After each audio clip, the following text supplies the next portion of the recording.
حضور صلی اللہ علیہ وسلم نے کس شخص کو جنتی کہا ہے؟ آپ کے آپشن ہیں یہ: اے جو زنا نہیں کرتا ہو، بی جو چوری نہیں کرتا ہو، سی جو حسد نہیں کرتا ہو، یا آپشن ڈی جو سود نہ کھاتا ہو۔ آپ کا ٹائم شروع ہوتا ہے اب۔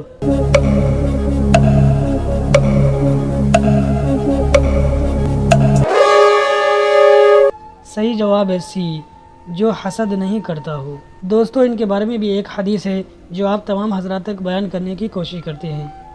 حضرت انس بن مالک رضی اللہ تعالی عنہ فرماتے ہیں کہ ہم لوگ رسول اللہ صلی اللہ علیہ وسلم کے ساتھ بیٹھے ہوئے تھے۔ آپ صلی اللہ علیہ وسلم نے ارشاد فرمایا، ابھی تمہارے پاس ایک جنتی آدمی آئے گا۔ اتنے میں ایک انصاری آئے جن کی داڑھی سے وضو کے پانی کے قطرے گر رہے تھے اور انہوں نے جوتے بائیں ہاتھ میں لٹکا رکھے تھے۔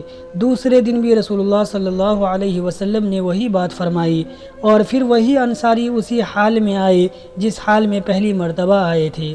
تیسرے دن بھی رسول اللہ صلی اللہ علیہ وسلم نے وہی بات فرمائی، اور وہی انصاری اسی پہلی حالت میں آئے۔ جب رسول اللہ صلی اللہ علیہ وسلم مجلس سے اٹھے تو حضرت عبداللہ بن عمر رضی اللہ تعالی عنہ ان انصاری کے پیچھے گئے اور ان سے کہا کہ والد صاحب سے میرا جھگڑا ہو گیا ہے، جس کی وجہ سے میں نے قسم کھا لی کہ میں 3 دن ان کے پاس نہ جاؤں گا۔ اگر آپ مناسب سمجھے تو مجھے اپنے یہاں 3 دن ٹھہرا لے۔ انہوں نے فرمایا، بہت اچھا۔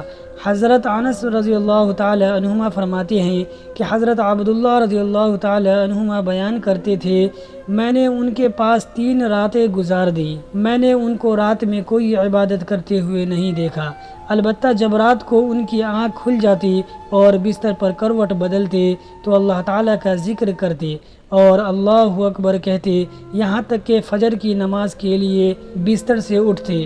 اور ایک بات یہ بھی تھی کہ میں نے ان سے خیر کے علاوہ کچھ نہیں سنا۔ جب 3 راتیں گزر گئی اور میں ان کے عمل کو معمولی ہی سمجھ رہا تھا، اور میں حیران تھا کہ رسول اللہ صلی اللہ علیہ وسلم نے ان کے لیے بشارت تو اتنی بڑی دی اور ان کا کوئی خاص عمل تو نہیں ہے، ہی نہیں، تو میں نے ان سے کہا، اللہ کے بندے، میرے اور میرے باپ کے درمیان نہ کوئی ناراضگی ہوئی اور نہ جدائی ہوئی، لیکن قصہ یہ ہوا کہ میں نے رسول اللہ صلی اللہ تعالی علیہ وسلم کو آپ کے بارے میں 3 مرتبہ یہ ارشاد فرماتے ہوئے سنا، ابھی تمہارے پاس ایک جنتی آدمی آنے والا ہے، اور تینوں مرتبہ آپ ہی آئے۔ اس پر میں نے ارادہ کیا میں آپ کے ہاں رہ کر آپ کا خاص عمل دیکھوں، تاکہ پھر اس عمل میں آپ کے نقش و قدم پر چلوں۔ میں نے آپ کو زیادہ عمل کرتے ہوئے نہیں دیکھا، اب آپ بتائیں کہ آپ کا وہ کون سا خاص عمل ہے جس کی وجہ سے آپ اس مرتبہ پر پہنچ گئے جو رسول اللہ صلی اللہ تعالی علیہ وسلم نے آپ کے لیے ارشاد فرمایا۔ تو ان انصاری نے کہا، میرا کوئی خاص عمل تو ہے ہی نہیں، یہی عمل ہے جو تم نے دیکھے ہے۔ حضرت عبداللہ رضی اللہ تعالی عنہ فرماتے ہیں کہ میں یہ سن کر چل پڑا۔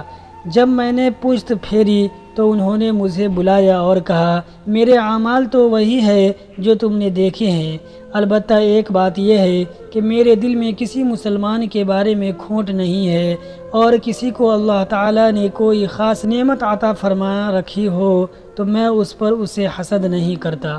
حضرت عبداللہ رضی اللہ تعالی عنہ نے فرمایا، یہی وہ عمل ہے جس کی وجہ سے تم اس مرتبہ پر پہنچے، اور یہ ایسا عمل ہے جس کو ہم نہیں کر سکتے۔ تو دوستو، اس حدیث سے ہمیں یہ معلوم ہوتا ہے کہ کسی کی نعمتیں دیکھ کر ہمیں حسد نہیں کرنا چاہیے۔ اللہ تعالی ہم سب کو اس حدیث پہ عمل کرنے کی توفیق عطا فرمائے، آمین۔